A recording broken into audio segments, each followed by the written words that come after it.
Эфирда яңалыклар вакыты студияда Лейсан Галиева исәнмесез. Бүгенге чаралышның төп темалары.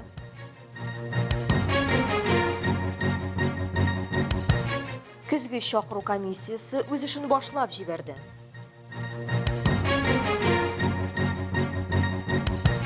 Мәктәп укучылары өмәгә чыкты.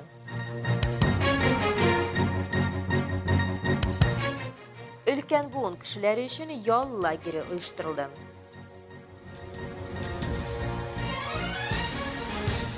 Хәрби бурыч һәм хәрби хезмәт турында Россия Федерациясы законы нигезендә 2023 елның октябрь-декабрь айларында 1996-2005 елларда туган сәламәтлек торышлары буенча чикләүләр булмаган егетләрне армия сафларына көзге чакыру кампаниясе башланды. Тулырак алдагы материалда. Призыв с 1 октября по 31 декабря. Отправки начинаются с 15 октября. Поэтому сегодня есть заседание призывной комиссии.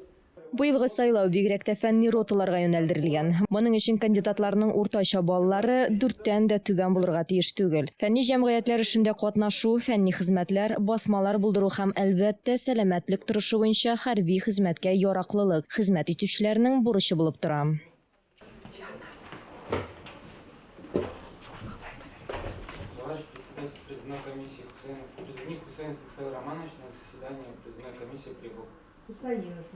Михаил Хусаинов быел политех техникумын тәмамлаган. Уку барышында ул Б һәм С категорияләре буенча автомобиль йөртү правасын ала. Комиссия барышында да ул шофер булып хезмәт итү теләген белдерде.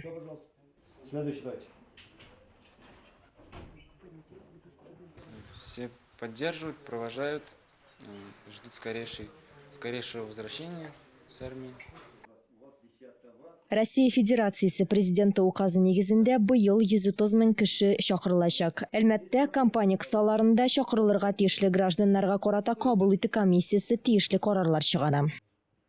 Принимаем одно из решений о призыве на военную службу, о направлении на альтернативную гражданскую службу, о представлении отсрочки от призыва на военную службу, об освобождении от призыва на военную службу, о зачислении в запас и освобождении от исполнения воинской обязанности.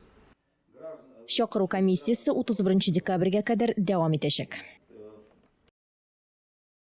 Азнакай муниципаль районы гомуми белем бирү мәктәпләре укучылары арасында спорт уеннары фестивале узды. Районда яшүсмерләр өчен мондый чара быел 2нче тапкыр оештырыла.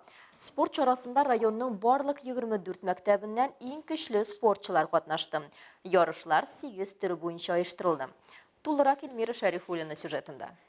Спорт бәйрәмендә катнашучыларны район башлыгы Марсель Шайдуллин, спорт идарәсе начальнигы Рафис Минниханов сәламләделәр. Лучшие из лучших принимают участие, по каждому виду спорта только один человек. Мы потом суммируем, подводим итоги и будем награждать. Желаю успехов, пусть победит сильнейший. Монда инде безнең булачак чемпионнарыбыз, алар инде бүген дә төрле ярышларда катнашалар. Үзебезнең шәһәребез, үзебезнең районыбыз өчен.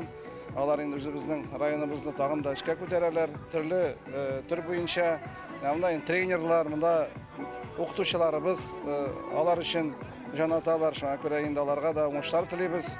Ярышларда җиңел атлетика, шахмат, армрестлинг, өстәл теннисы, бадминтон, суда йөзү һәм башка төр уеннар кертелгән.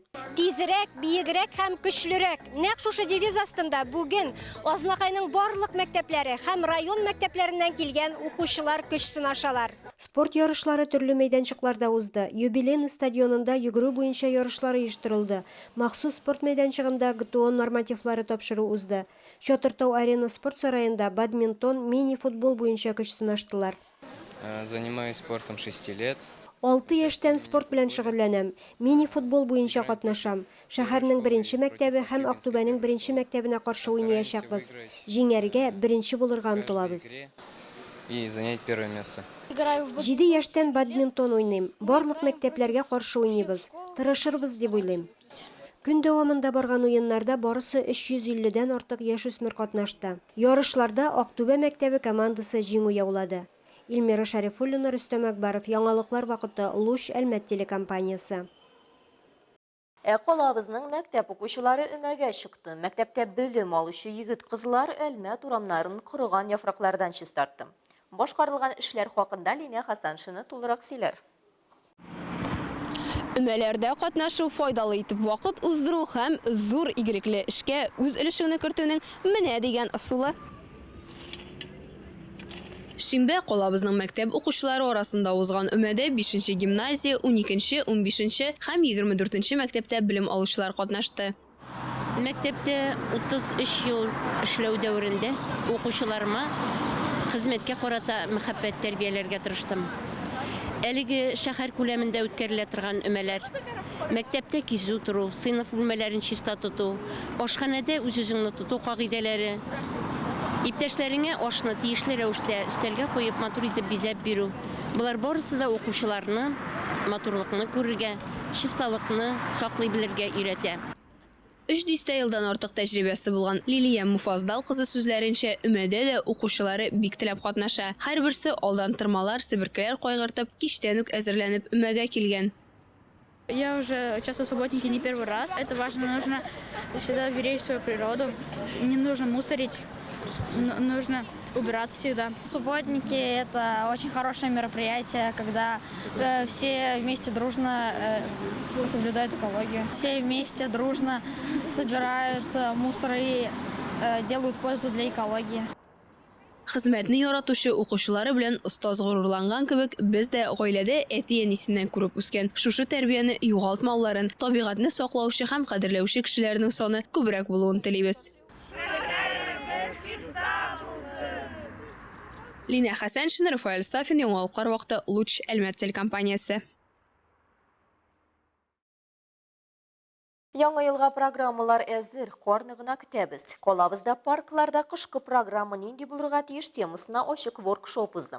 Теләге булган һәркем бирегә килеп иҗтимагый киңлекләрне кышкы сезонда ничек күрергә теләвен һәм яңа ел бизәлеше буенча булган тәкъдимнәрен белдерә алды. Сегодня я, конечно, надеюсь, что у вас найдется много энтузиазма, энергии, инициатив для того, чтобы предложить самое лучшее повестку на всю зиму, для того, чтобы... Әлмәт районы башкарма комитеты җитәкчесе Айдар Каюмов әлеге воркшопның мөһимлеген, калабызның иҗтимагый киңлекләрен тулыландыру буенча карарлар әзерләүдә халыкны ишетә белү кирәклеген ассызыклады.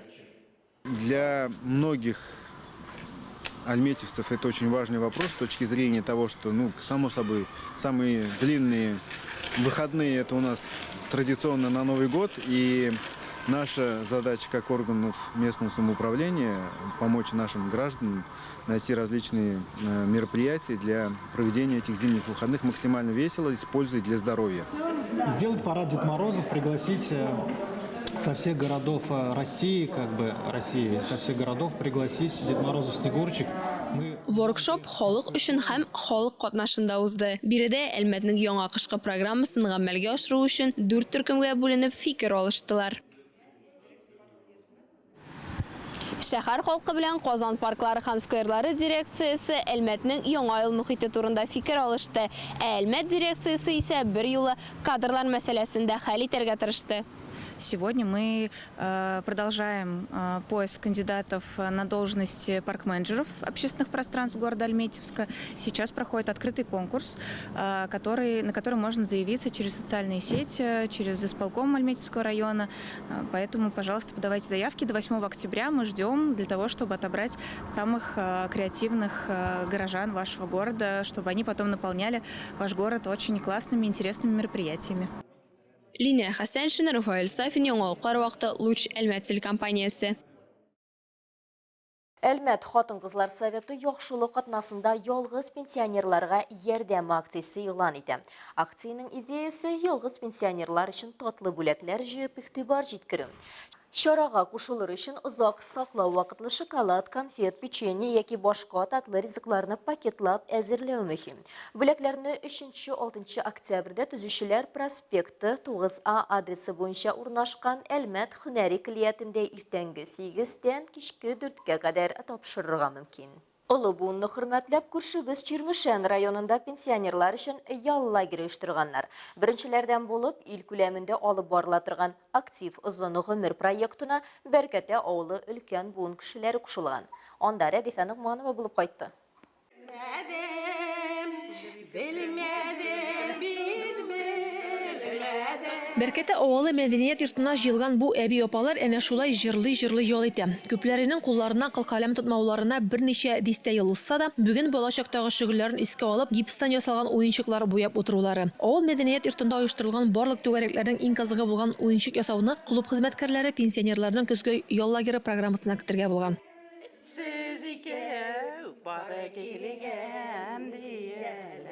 Бу программада безнең төрле мастер-класслар, 20 экскурсиягә, музейларга, театрларга, һәм дә инде тагын үзләренең теге мастер-классларын күрсәтеп, тыкмач кисү, ничектер менә бәйрәм рухы ясап, бәйрәм төсе кертеп, үзләренең һөнәрләрен күрсәтү дип тә атала инде бу. Актив озын гомер проекты кысаларында оештырылган бу программада Флюра Нурәхмәт кызы да катнаша. Биредә туып үсеп, шәһәрдә гомер кичерүче ханым туган авылына нәкъ менә шундый вакытта кунакка кайтып беләгүенә бик шат. Сайттан укыдым. Китәргә тиеш булсак та, калырга тырыштык. Катнашасы килә, яшьтәшләрне күрәсе килә, авылдашларның нинди тормышта яшәүләрен беләсе килә. Авылның ветераннар советы рәисе Сәрия Бикбова сүзләренчә, Беркәтәдә пенсия яшендәге 80ләп кеше яши. Монда очрашулар гомер көзенә башкача карарга ярдәм итә, ди ул. Иң кирәге адәм баласына аралашу кирәк. Аның тәгъ хәзер әйтегендә тамагы тук, үсте бөтен. Шушындый әйбер бик мөһим әйбер ул. Программа кысаларында өлкән бау вәкилләре өчен кызыклы шөгыльләрдән тыш мавыктыргыч очрашулар, авылның истәлекле урыннары буенча сәяхәтләр дә каралган. Шимешән районы Беркәтә авылының олы буын кешеләр өчен оештырылган әлеге проект 5 көн дәвам итәчәк. Әгәр дә инде аны ныклап торып ошатсалар, оештыручылар бу бәйрәмне кабаттан уздырабыз диләр. Рәдифә Нугманова, Вадим Тарасов, яңалыклар вакыты, Луч Әлмәт телекомпаниясе. Бүгінгі шулар иде. Милли Сангалиева һәм монтаж операторы Динара Гайнуддинова сезнең белән сау булашабыз. Исән сау булыгыз.